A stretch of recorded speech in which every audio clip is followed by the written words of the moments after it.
तो कहानी की शुरुआत होती है पीटर पार्कर के एक एपिलॉग से, जहां वो अपना इंट्रोडक्शन दे रहा होता है। साथ ही वो अपने बीते दिनों और अपनी जिंदगी को याद कर रहा होता है। हम देखते हैं कि पीटर अपने फोन पर इंस्टाग्राम चला रहा है, जहां उसे नेड और एमजे की रील्स और वीडियोस दिखती हैं। उनका कॉलेज खत्म होने वाला है और वे अपनी जिंदगी में बहुत खुश हैं। पीटर उनके लिए एक लेटर लिख चुका था, जिसमें उसने अपनी सच्चाई बताने की सोची थी कि वही स्पाइडरमैन है। लेकिन उनकी यह खुशी देखकर वो फैसला करता है कि वो एमजे और नेड को कुछ नहीं याद दिलाएगा, ताकि वे फिर से किसी खतरे में न पड़े। अब पीटर पूरी तरह से स्पाइडरमैन के फर्ज में डूब चुका है, जहां न्यूयॉर्क शहर अब स्पाइडरमैन को बहुत पसंद करता है। यहाँ तक कि शहर की नई पुलिस कमिश्नर के साथ भी पीटर की ट्यूनिंग बिल्कुल बैटमैन और जिम गॉर्डन जैसी बैठ चुकी है। पीटर एक एक करके टॉम बस्टोन, टैरेंटुला और स्कॉर्पियन जैसे खूंखार विलेंस को हराकर उन्हें डीओडीसी यानी डिपार्टमेंट ऑफ डैमेज कंट्रोल के हवाले कर देता है। अब यहाँ जिनको भी नहीं पता कि डीओडीसी क्या है, तो उन्हें मैं बता दूं कि डीओडीसी मार्वल की वो सरकारी एजेंसी है जिसका काम सुपर हीरोज की लड़ाई के बाद मची तबाही को साफ करना और खतरनाक हथियारों या विलेंस को अपनी सीक्रेट जेल या लॉकर में बंद करके रखना है। खैर, इसी सब के बीच हमें पता चलता है कि पीटर एक अजीब सी मेडिकल प्रॉब्लम से जूझ रहा है। उसे बार बार बहुत तेज सिर दर्द होता है और वो काफी स्ट्रेस्ड रहता है। अब अपनी स्पाइडी एक्टिविटीज और रिसर्च के लिए पीटर अपने अपार्टमेंट के टॉप फ्लोर वाले स्टोरेज स्पेस को रेंट पर ले लेता है और वहाँ अपना नया वर्क स्पेस यानी कि लैब बना लेता है। अब कहानी में मोड़ तब आता है जब डीओडीसी की एक हाई सिक्योरिटी गाड़ी उनके वेयर हाउस से आउट ऑफ कंट्रोल होकर सीधे उनके मेन हेडक्वार्टर की तरफ भागती है और क्रैश हो जाती है। पीटर पुलिस कमिश्नर और डीओडीसी के एम्प्लॉयज के साथ मिलकर उसे रोकने की कोशिश करता है। तभी यहाँ एंट्री होती है फ्रैंक कैसल यानी दीद पनिशर की। फ्रैंक अपनी हैवी गन्स और बम से उस गाड़ी को सीधा उड़ाने वाला होता है, लेकिन क्योंकि स्पाइडरमैन किसी को जान से नहीं मारता, इसीलिए पीटर फ्रैंक से भिड़ जाता है और उसे गाड़ी से दूर फेंक देता है। यहाँ हमें स्पाइडरमैन और पनिशर के बीच एक बहुत ही मस्त फ्रेंडली बैंटर देखने को मिलती है।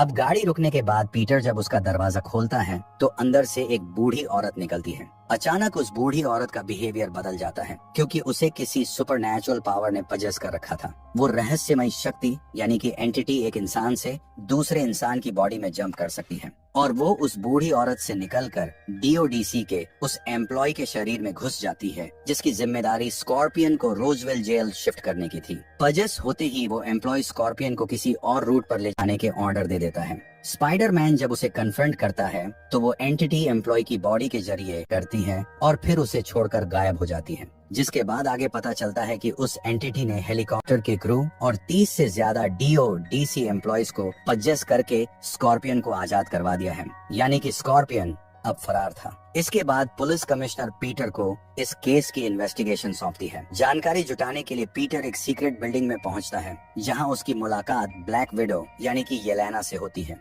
येलेना अपने बाथटब में बैठी होती है और पीटर अचानक वहां पहुंच जाता है, जहां एक काफी फनी सीन देखने को मिलता है। यहाँ येलेना पीटर को बताती है कि जिस एंटिटी ने डीओडीसी एम्प्लॉयज को पजेस किया था, उसने डैमेज कंट्रोल के पास्ट रिकॉर्ड्स खंगाले थे और वो सबसे ज्यादा एक चीज को सर्च कर रही थी, वीमैक्स। ये सुराग लेकर पीटर डीओडीसी के मेन हेडक्वार्टर पहुंचता है और उनके डायरेक्टर बिल मेट्जगर से मिलता है। भारी चेकिंग और स्कैनिंग के बाद पीटर डायरेक्टर से पूछता है कि स्कॉर्पियन को क्यों छुड़ाया गया और यह वीमैक्स क्या है, लेकिन बिल उसे कुछ भी बताने से साफ मना कर देता है। यहाँ पीटर नोटिस करता है कि डीओडीसी की बिल्डिंग में एक बहुत बड़ा सीक्रेट वॉल्ट है। साथ ही एक बड़ा सरप्राइज ये मिलता है कि डैमेज कंट्रोल की सिक्योरिटी टीम में द हैंड के निंजा काम कर रहे हैं। इस पर बिल बताता है कि ये भटके हुए टीनेजर्स थे, जिन्हें डीओडीसी ने सही रास्ते पर लाकर अपनी सिक्योरिटी में भर्ती कर लिया है। इसके बाद पीटर एक नॉर्मल ग्रोसरी और कॉफी शॉप पर जाता है,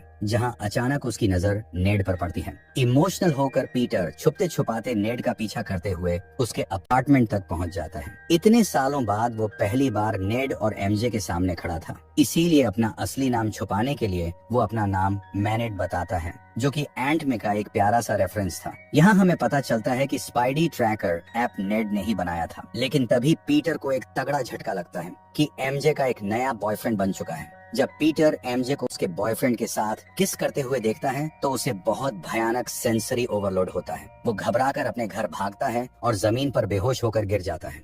अगली सुबह जब पीटर की आंख खुलती है तो वो अपनी ही बिल्डिंग के बाहर एक कोकून के अंदर आधा लटक रहा होता है। जब वो अंदर आकर अपने मैकेनिकल वेब शूटर्स लगाने की कोशिश करता है तो वे टूट कर निकल जाते हैं, क्योंकि अब उसके हाथों से ऑर्गेनिक वेबिंग निकलने लगी थी। साथ ही उसकी स्पाइडी सेंस एक्सट्रीम लेवल पर पहुंच चुकी थी। उसे शहर की छोटी से छोटी आवाज भी गूंजती हुई सुनाई दे रही थी। जब वो अपनी इस ऑर्गेनिक वेबिंग को टेस्ट करता है तो टोबी मगवायर की स्पाइडरमैन 2 का रेफरेंस देते हुए कहता है कि टोबी के पास ऑर्गेनिक वेब्स थे और वो कूल था, तो मैं भी कूल बनूंगा। लेकिन शुरुआत में वो इसे ठीक से कंट्रोल नहीं कर पाता है। खैर, इसके बाद पीटर को कमिश्नर का फोन आता है। वे बताते हैं कि स्कॉर्पियन शहर में तबाही मचा रहा है और किसी चीज को ढूंढ रहा है। इसके बाद पीटर अपनी इस अनकंट्रोल्ड म्यूटेटेड हालत में स्कॉर्पियन से भिड़ने पहुंच जाता है।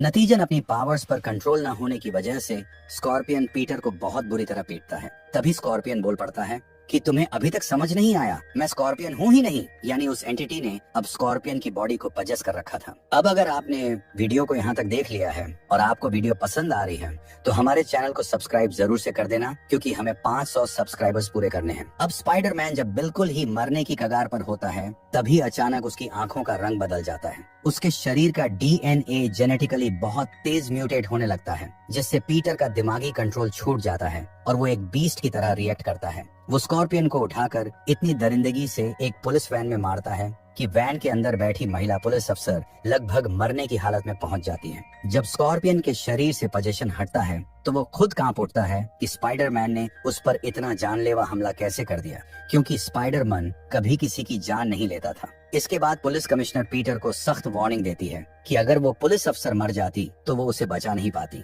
इसलिए वो अपने अंदर चल रही इस बीमारी या म्यूटेशन को तुरंत फिक्स करे। इसके बाद पीटर फौरन MIT पहुंचता है और डॉक्टर ब्रूस बैनर यानी कि प्रोफेसर हल्क से मिलता है। वो अपना नाम नेड लीड्स बताता है और बैनर से जेनेटिक म्यूटेशन और डीएनए इनहिबिटर्स के बारे में बात करता है, क्योंकि बैनर ने खुद को हल्क बनने से रोकने के लिए अपनी गर्दन के पीछे एक इनहिबिटर चिप लगाई थी। पीटर भी वैसा ही इनहिबिटर बनाना चाहता था ताकि अपने स्पाइडर डीएनए को म्यूटेट होने से रोक सके और पुरानी नॉर्मल पावर्स के साथ जी सके। बैनर समझ जाता है कि यह लड़का कोई आम स्टूडेंट नहीं है, लेकिन फिर भी वो उसकी मदद करता है। अब पीटर घर लौटकर इनहिबिटर चिप बनाने की कोशिश करता है, जो देखने में बिल्कुल स्पाइडरमैन 2 के डॉक्टर ओक की चिप जैसी थी, लेकिन वो चिप बार बार ओवरहीट होकर खराब हो जाती है। जब पीटर छत से कूदकर इसे टेस्ट करता है तो चिप फेल हो जाती है, जिससे वो जमीन पर जा गिरता है और उसके वेब ग्रेनेड्स हाथ पर ही अचानक पीटर से बात करने लगते हैं और उसका नाम पुकारते हैं। दरअसल वो एंटिटी एक साथ कई लोगों को पजेस करके पीटर से बात कर रही थी। वो बताती है कि वो इस वक्त पीटर के घर में बैठी है और उसने MJ के बारे में सब कुछ पता लगा लिया है। वो धमकी देती है कि मेरे रास्ते में मत आओ, वरना मैं MJ को उठा लूंगी। अब उस एंटिटी और पीटर के बीच शहर में एक खतरनाक रेस शुरू होती है। वो एंटिटी एक इंसान से दूसरे इंसान की बॉडी में जंप करके MJ के घर की तरफ भाग रही होती है और पीटर उसका पीछा कर रहा होता है। इसी बीच पीटर का नया AIEV उस एंटिटी का पैटर्न डिकोड कर लेता है। वो एंटिटी 33 फीट से ज्यादा दूरी पर हॉप नहीं कर सकती थी।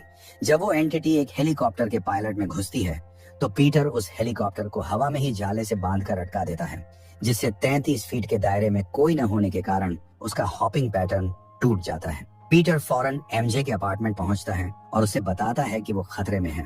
MJ पहले तो यकीन नहीं करती, लेकिन स्पाइडरमैन की बात मानकर उसके साथ एक छत पर चली जाती है।